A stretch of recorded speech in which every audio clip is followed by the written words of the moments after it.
Welcome to Scorched Earth and the general reading for the sign of Virgo, Sun, Moon or Ascendant. That Virgo card is Taurus card. For the month of February 2025. I hope you are well. We're using the Knights on Tarot for you today. Here it is. Before we begin, if the reading resonates with you and you'd like to go a little bit deeper, you can do that via a link to the extended that will be available at the end. It's just down in the description box. Please be aware we're moving away from Vimeo because of their rather draconian practices. So we're trying out a new platform called Selfie. We're giving it a trial run for a month or two to see how it goes. The overwhelming majority of people seem to have had a good experience with it, or commenting that it actually seems better than Vimeo. But there have been a few teething issues with it, so I would really appreciate some feedback, Virgo, like constructive feedback on it. I can work around the issues that have come up so far, which is a blessing, but obviously it's got to work for you as much as it works for me. So honest, forthright feedback would be much appreciated on that one if you are someone who buys extendeds. Obviously access to Circle is always there, that the link for that is down in the description box as well. But let's get straight on with this, Virgo. I think I'll flip the camera around, see what's going on with you. Could I have 3 cards for Virgo, please? Right, there's the first one. We have the 10 of Cups on its side. Current energy for Virgo, please. We have the 8 of Wands in reverse. And what about what's coming towards Virgo, please? We have the Page of Cups. I think, honestly, I think I would get used to this Page of Cups, 6 of Cups dynamic showing up for you quite a lot over the next 18 months or so, because if you were not aware, the South Node has moved into the sign of Virgo now. Now there's a kind of corresponding heaviness generally that is associated with the South Node occupying your sign, because it's how could we put it, it's about balancing, but also on some level it's about purging, right? What is no longer for our highest good.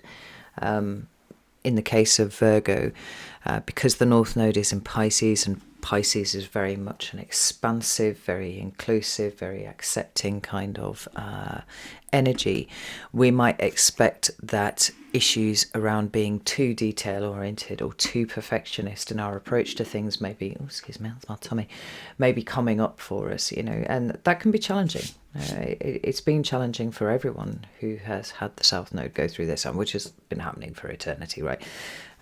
But certainly while I've been watching it over the last few years, you can see those things. Now, it's not to say that it's uniformly negative or even mostly negative. It is just simply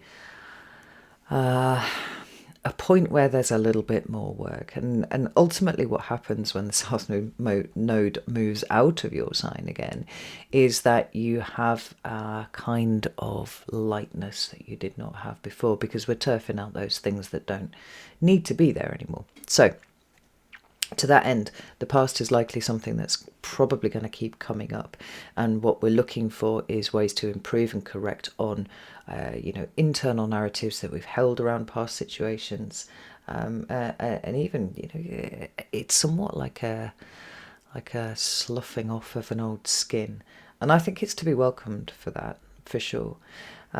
Anyway, we won't linger too long on that one. Let's get some clarifiers out here. You'll notice that there's no major arcana on the table. I'd like to get the clarifiers out before I speak to what I'm seeing here, because there's a couple of different ways that I can read this, and I don't want to go charging down one route before I've got confirmation that it's actually the right one. So tell me about the 10 of Cups on its side, 3 of Pentacles on its side, oof, and with the Fool and the 3 of Cups. Interesting, bit of a all over the place dynamic there. Tell me about the 8 of Wands, please. Why is this here for? 5 of Wands, okay. And lots of cards coming out today. We have the Hierophant and we have the Magician. Tell me about the Page of Cups, please.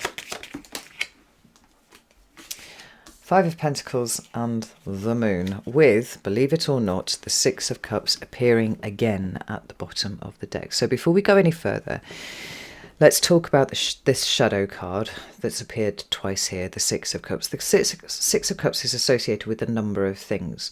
It can be associated with children, but more often for me, in the way that I read the cards, it tends to represent things like childhood rather than your actual physical children, right? It's your state as being a child, because it does talk about the past. And it has lots of, implications, such as that kind of sepia tone view that we see the past with quite often. But whenever the Six of Cups shows up, we're talking about past situations, potentially past lives, possibly soul partnerships, soul contracts, that kind of thing.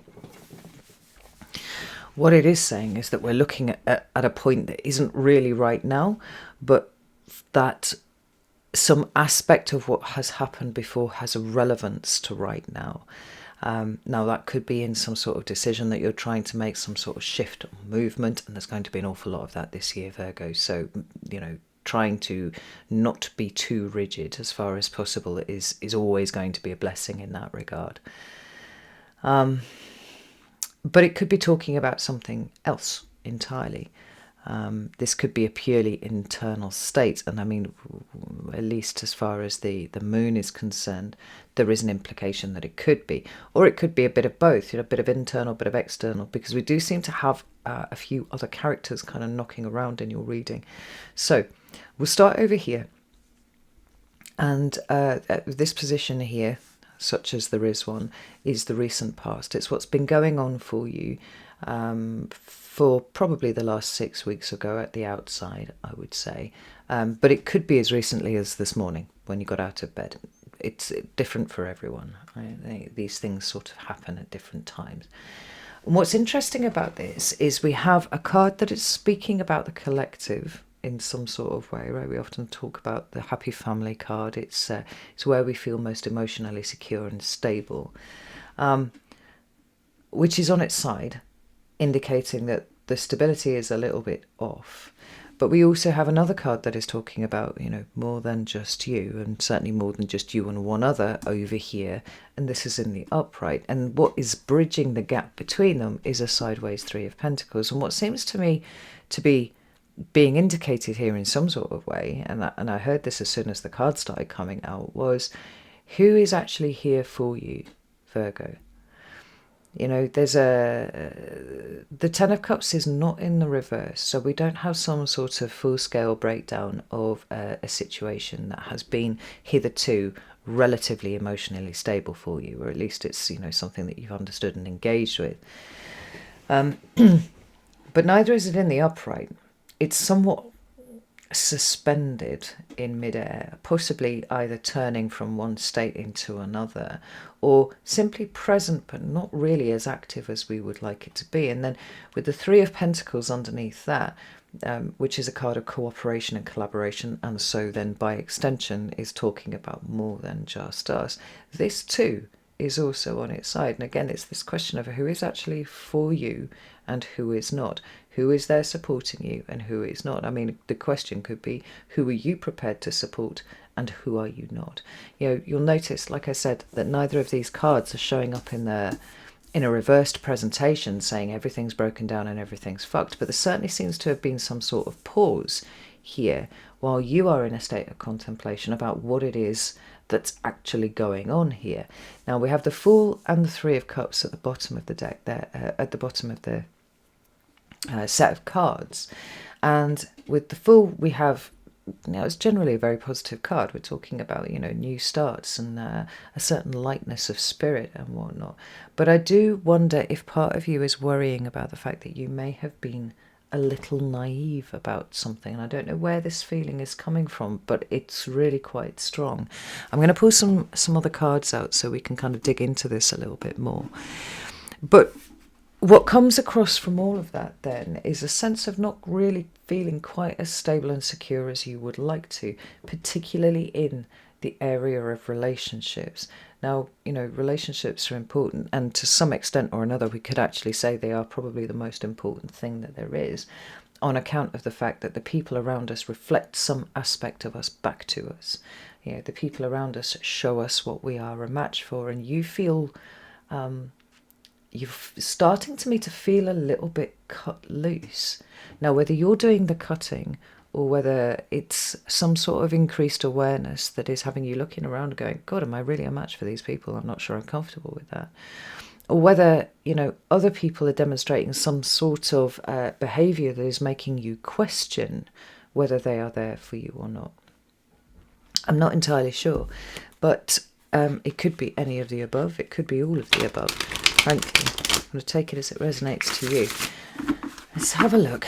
Let me look at this Fool first, because, like I said, generally speaking, the Fool is quite a positive card. But there's a little feeling of discomfort around his presence, and it's not about walking away and starting something new. And sometimes the corresponding feelings that come up with that, sometimes there can be guilt that we're not more loyal to what's going on here. But it feels more like a creeping sensation of maybe this situation is something that I've kind of blundered into somewhat, and I don't really know what it is. Tell me about the Fool. Why is the Fool here? Two of Swords on its side. So it's this lack of certainty. When the Two of Swords is in the upright, there is something that is very definitely screened off from our consciousness, right? And generally that's actually an exercise of the subconscious mind. It's saying, like, don't think about that. We don't like that. Ignore the emotions, ignore the intuitions and the impressions or whatever that's coming. Like, we just need to focus on going this way instead. When it's this way up, it's talking about things being revealed, but this seems to absolutely support this kind of niggling feeling that I've got here, where we don't feel like we quite have all of the answers in the way that we would like. Now, obviously, Virgo is a very detail-oriented sign, and it is the facts of the matter as they stand, all of the information, please, because then we can weigh it up properly. That is really, really important. And the Fool is associated with a kind of a much broader arc of vision than detail. We see it right here, right? He's not looking at what's in front of him down there. And he looks like he's about to enter a state of some peril. Perhaps the dog is trying to alert him to the fact that he's about to walk off a cliff. That is somewhat at odds with a more natural Virgoan way of doing things, which is to pay attention to what is going on down here directly in front of us, right? So this creeping feeling that you don't have all of the answers, being something that I would think would make you feel very uncomfortable. Now we've got the King of Wands here, which is very much action oriented. There is a desire to move, there is a desire to take some sort of action, whether it's evasive maneuvers or whether it's attack. But this realization that there isn't quite enough information available for you to be able to pick the right road seems to be very, very strong. And confidence has been knocked.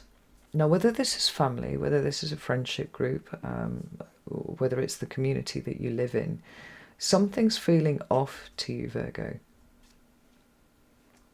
These should be nice, solid, stable cards, at least when they're showing up in the upright.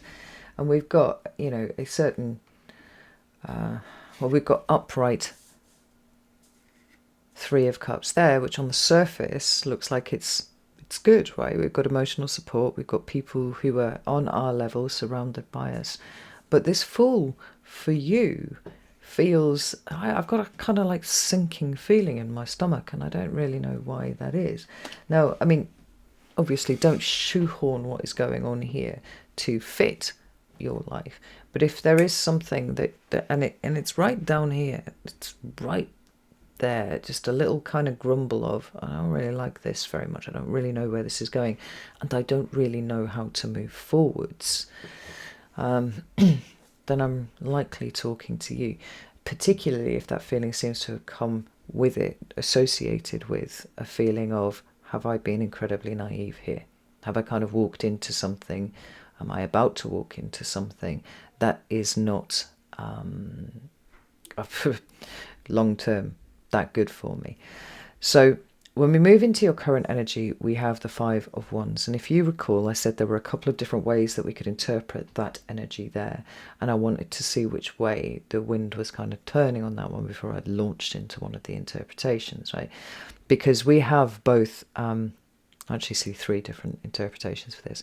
We have both the Mercury in Sagittarius, kind of message incoming, communication incoming, way of looking at the Eight of Wands here, which is to say, you know, very swift moving communication. Sometimes it's backwards and forwards, sometimes it's just incoming to you. And by swift moving, we're talking about telephone call, we're talking about email, text, you know, DMs, through social media or you know, messaging platforms or whatever. And so when it shows up in the reverse, we don't have that, is one way of looking at it. The other way of looking at it is where the Eight of Wands begins to mean things like amplification, acceleration, right? Things starting to build. And it shows up in the reverse, so it says it's not building, it's not going anywhere, we're not elevating at this point, right? There's no momentum that's being picked up that is taking us in the direction of travel that we would like to go. The final interpretation, and this was the one that occurred to me instantly as soon as I saw this card, was that there was, rather than climbing the wands and coming up to the surface, that there seems to be some sort of potential for a downward spiral here, which is taking you into the darkness rather than having you come out. Now, with the Five of Wands showing up underneath it, which is a card of conflict, it's Saturn in Leo, it is about the struggle, it's about, and this can be everything from petty struggles, so, you know, like falling out with people and all that kind of thing, to, you know, well, anything up to outright war, actually. It's very, very difficult to ascertain what the intentions are of the people who are clattering these sticks around at the moment.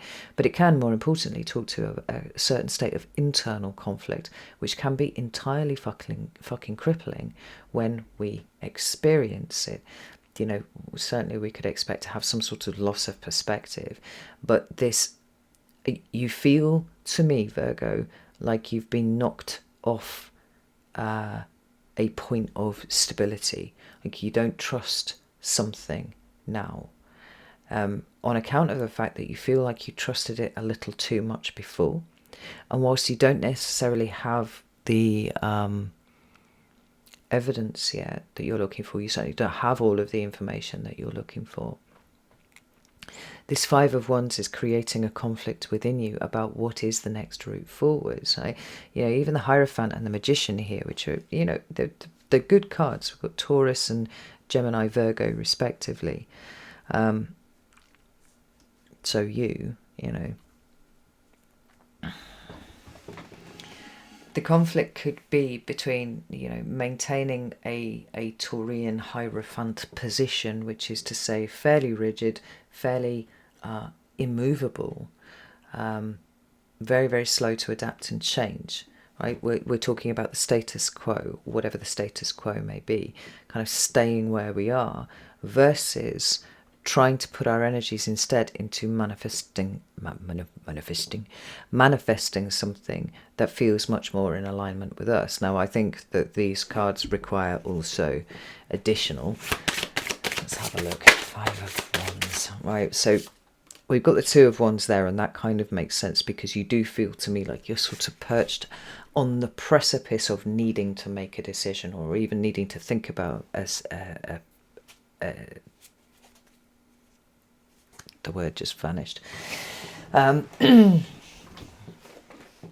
It's a crossroads energy. I don't think you're at the crossroads just yet, but I think the crossroads is rapidly approaching, and you sense it, Virgo, because you are very sensitive to shifts and changes in the environment. Generally, it's easier for you to notice when something's gone wrong in the environment than to pinpoint something that may have originated here. But your propensity for overthinking means that sometimes these things can build into something other than what they actually are. Again, you know, a certain amount of naivete would not be something that we would expect from Virgo. And I think it's interesting that you seem to be holding on to that rather than there being something else going on. But again, it's about the lack of information that seems to be doing your fucking nuts in at the moment. So we have the Two of Wands, and like I said, I don't feel it's right here yet, but it is approaching. The problem is that you cannot choose logically between one direction or another without the information that you're looking for. Tell me about the Five of Wands. Right, so we have the Ten of Swords there, Hierophant and Magician.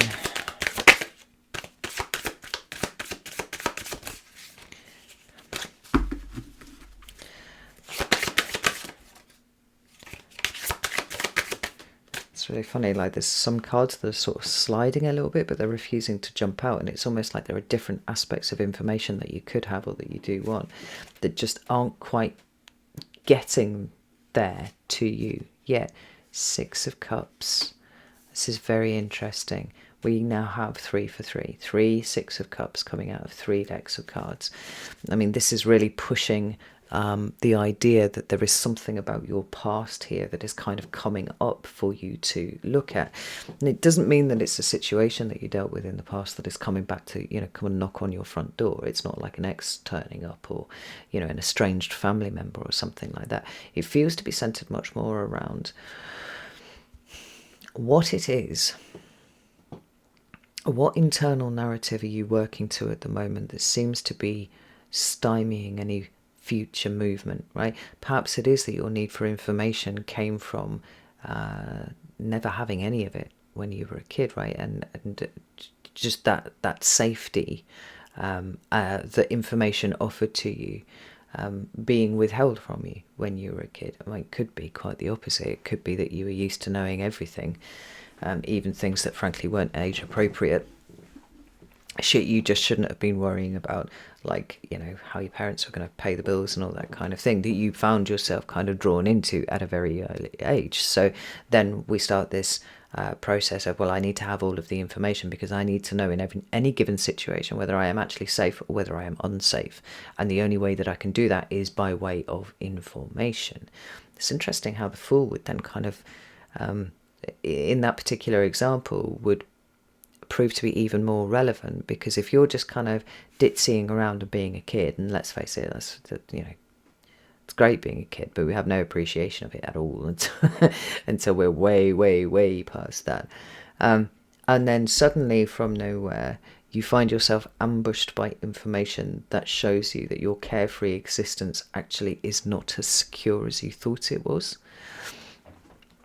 I could see how, and certainly there have been times where this happened to me as a child, where you could start to beat yourself up about the fact that you just kind of blithely were existing and you didn't realise there were all of these things that it was necessary to worry about. I have a Saturn in Virgo, so the kind of, I can see how this would work. And I remember having those exact experiences. The problem is that as you get older, then it becomes a sort of default patterning where we're like, well, I need to know all of the bad things all the time, and over time we end up kind of screening out the good things because we're in this constant hypervigilant state looking for where everything is going to go wrong. I mean, there's a lot more to it than that, but just kind of skimming over the top there.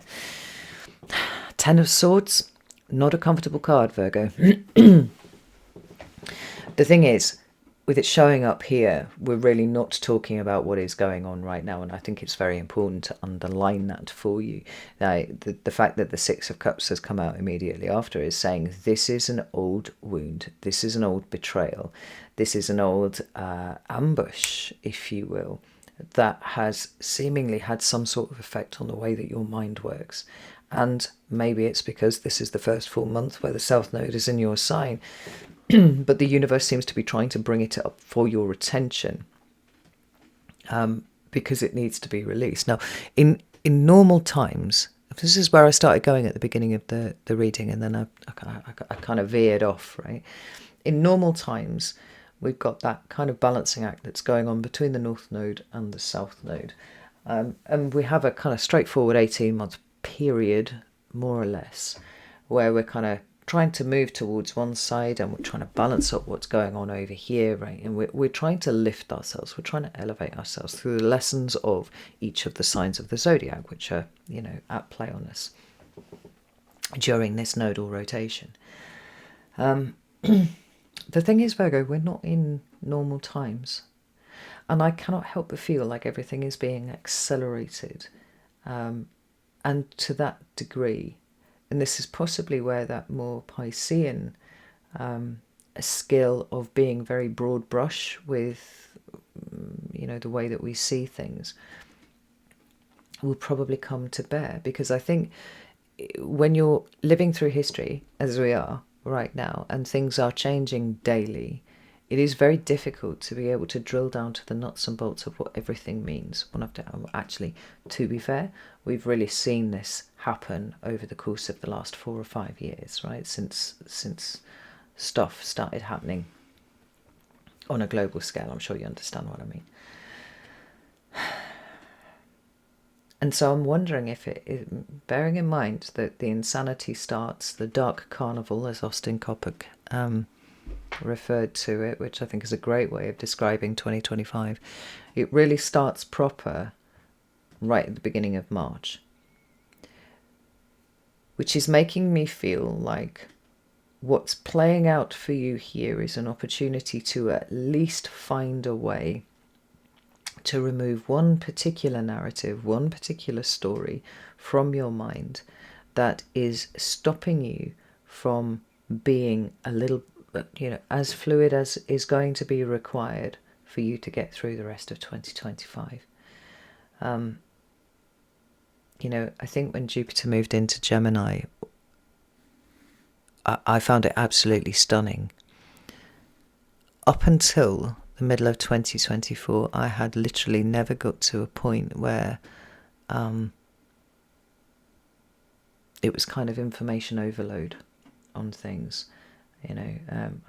I burn out. I do that, but it's because I don't really have an off switch. And the point is, when it comes to digesting information, I can do it very rapidly. And there's no end to the rabbit holes that my brain can go down, right? It actually seems to be its favourite thing to do, is just go down rabbit holes, right? And I just completely immerse myself in information, and then I come up and I'm like, wow, okay, all these new things that I know. But after a month or so of Jupiter being in the sign of Gemini, I went, I'm out. I can't do this anymore. And I think it was because of the difficulty in trying to work out what was true and not. That was quite taxing, and it got to the point where you were kind of questioning everything. And you're like, well, what does anything fucking mean, right? And I actually genuinely just deleted lots of apps off my phone. I was like, I want nothing to do with this. No, they crept back, I'll be honest. But it's something akin to that I can sort of see playing out here for you, Virgo. It's like you have to take charge of your own sanity, right? You have to create the conditions, the environment within which your mindset thrives, right? Or your mind thrives, when everything outside of it is trying to squash it down. Remember that Virgos are extremely sensitive to changes in the environment. But it feels like there's a lot here about the way that you are questioning yourself and your judgment that I think is making you look for information that is just slipping through your hands. You can't get a hold of it in order to make that proper evidenced judgment of something. Like, do I move away from this situation? Have I been naive? Have I not seen it properly for what it is? And recognize where your mind quite often trips you up. Now, you are a Mercury-ruled sign, so like I said, there's a predisposition towards overthinking. That mercurial energy doesn't ever switch up. My partner's a Virgo ascendant, and you can tell. It carries it very strongly. But this is saying that there are past wounds. There's a past way of thinking about things that possibly is, indicative of a regression to the mean for you, right? A default for you. I don't understand what's going on. I feel under threat. I feel somehow insecure about my stability, and now I'm getting run through by my own swords over and over and over again. The Ten of Swords for me is actually a card that I kind of welcome when that shows up, but it's probably trauma that has us saying that. The point is, this past situation, this past wound, it's almost like it healed to a point but not far enough, and it's been chuntering away, like creating some sort of script in the background which was ignorable up until this point, but now is firmly in front of you because you don't seem to know quite who to trust. You certainly don't seem to be believing in yourself, Virgo, and I find that very, very troublesome. Let's look at this Hierophant and Magician. Wow. Okay. Well, I knew the Death card was going to be coming out at some point. Yeah, I mean, what's needed here, I think, and I'm going to say this in the strongest possible terms, Virgo, is that I do believe that you need to start some sort of practice of meditation if you don't do it already. And I shall tell you for why. Because you seem to be looking for where everything is going to go wrong. Catastrophization is something that Virgos do occasionally, right? And there's a good reason for that. It's because you actually feel safe when you're prepared and you have all your resources marshaled, right? And you can't know what to prepare for unless you've really given some thought as to how things would go wrong. I don't think that there's anything intrinsically wrong with that, except when it goes a little bit too far. And there seems to be something vaguely triggering here for you right now that isn't going away and is it needs resolution so that you can, with faith and trust and all those kind of things, follow your star and change your circumstances. I mean, be under no illusion, everybody's circumstances are changing. Things will look very, very different. And so if things are hard now, that's okay, because there's always the potential for change. And in your case, you do seem to be being pushed towards change, not just of your circumstances, of your environment, but something really significant in here too. Because that Ten of Swords and Six of Cups, and these two Six of Cups here, actually feel a little bit like concrete boots on your ankle, Virgo. And there isn't the ability to liberate yourself as easily from your situation if you are dragging around feet that have got concrete boots on. Now, I don't know specifically what this Ten of Swords represents for you. In all honesty, it's going to look very, very different for each of you. But remember that the swords are about the workings of the mind. Now, we've skipped over Nine of Swords, kind of losing perspective and starting to get anxious and all that kind of thing, and we've arrived directly at the 10. Now, this is good in some ways because it does represent ends and completions and whatnot, but only if we deal with what it is that the Ten of Swords is showing us. It's a brutal card. It's a very brutal card. But something about what you're worrying about right now, or even catastrophizing about right now, is, I think, quite simply eliminating your strength. This is an ox or some sort of thing here that they're all the. I'll hold it up a bit closer so you can see it. That the swords are running through. There, like that. That big beast is incapacitated. Now, I'm not saying you're a big, thick beast. What I am saying, though, is that you are incredibly strong, you're incredibly resourceful, you're incredibly good in a crisis. Apart from when you find yourself having some sort of internal crisis, because then the wheels start turning, the swords start mounting up, and we end up at, the apocalypse, the end of the world, before you really know how you got there. This is saying take a break, take a step back, and start digging around into why it is that the Fool and the Star should feel like something you should dismiss, right? Because we've got a lack of hope, a lack of optimism, a lack of faith in the future that everything will be okay. And it may be that circumstances at this moment appear to you to warrant that. But at the same time, there's no getting away from hardship, and particularly not in 2025.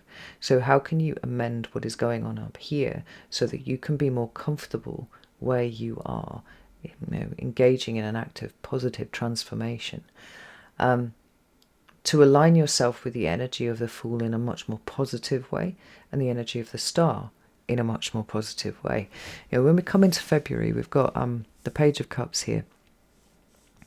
And I think this is quite important. Like I said, I would get used to this, because the Page of Cups, much like the Ace does, represents a new start of some way or another. Now, the Aces are incredibly powerful, and we don't have any of those here, and that's fine, because I would differentiate what each one of those brings to the table, pages versus aces. Yes, they both indicate some sort of new start in some sort of way, but with the aces there's a high degree of novelty.